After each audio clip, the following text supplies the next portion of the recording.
Good evening. Today dinner dal பருப்பு.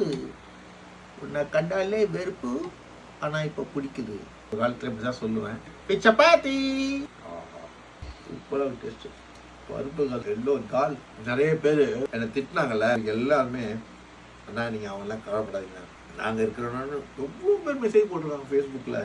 அவங்க எல்லாருக்கும் நன்றி. நான் அதனால சொல்ல மாட்டேன், எனக்கு ரொம்ப கஷ்டமாகி போச்சு நேற்று எனக்கு அவங்க சொன்னது. நான் அவனுக்கு ஒரு பாவம் பண்ணல, அவனை திட்டவும் இல்லை, அவன் என்ன அப்படி சொல்கிறான்னு கவலையாக இருந்தது. நான் இவ்வளோ அன்பு வச்சுருக்கீங்கன்னா நான் எப்படி அதை சொல்ல மாட்டேன். நீங்களே ரீட் பண்ணுங்கள் என்னோட மெசேஜ். இந்த மாதிரி யாராவது பேசினா நீங்களே ரிப்ளை பண்ணிடுங்க. அது எனக்கு இன்னும் சந்தோஷமாயிடும். சண்டெல்லாம் போட தேவையில்ல, தம்பி அப்படி பேசாதப்பான்னு சொல்லுங்க. அவன் அறியாமல் பேசலான்னு நினச்சிக்கணும். எங்கள் அம்மா சொல்லும், திட்டுறானா அவங்ககிட்ட சொல்லு, அவனை அவாய்ட் பண்ணு. அவனை ஈக்குவலாக நீங்கள் போய் செய்யினா அவனுக்கும் ஒரு வித்தியாசம். நம்மளை ப்ரொடெக்ட் பண்ணிக்க பார்த்துக்கணும். நானும் சின்ன வயசுலேருந்து மீன் சண்டைக்கெல்லாம் போக மாட்டேன். யாராவது பிரச்சனை பண்ணால் ஒரு எக்ஸ்ட்ரீம் உங்களுக்கு புரியுற அளவுக்கு நான் செய்வேன். என்றைக்குமே சண்டை என்றைக்குமே ஒரு தீர்வாகாது.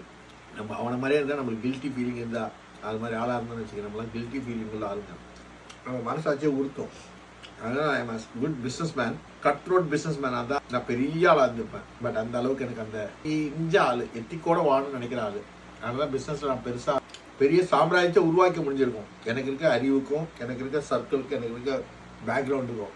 பட் நான் ஏன் அது ஆகலைன்னா, அந்த மாரல் எத்திக்கு பொறாமை எல்லாம் எவ்வளோ கவுக்கணும் அந்த இதெல்லாம் இல்லாமல் சாணக்கியத்தனமாக சாண்டில்தனமாக இல்லாதால I am not fit for that. But நல்லா சாப்பிட்றேன், நல்லா இருக்கேன், அன்பான மனைவி, அருமையான குடும்பம், பிரதர்ஸ் சிஸ்டர்ஸ் ஃப்ரெண்ட்ஸு எல்லாருமே நல்லா இருக்காங்க. அது போதும். அதுக்காக தானே வாழ்கிறோம்.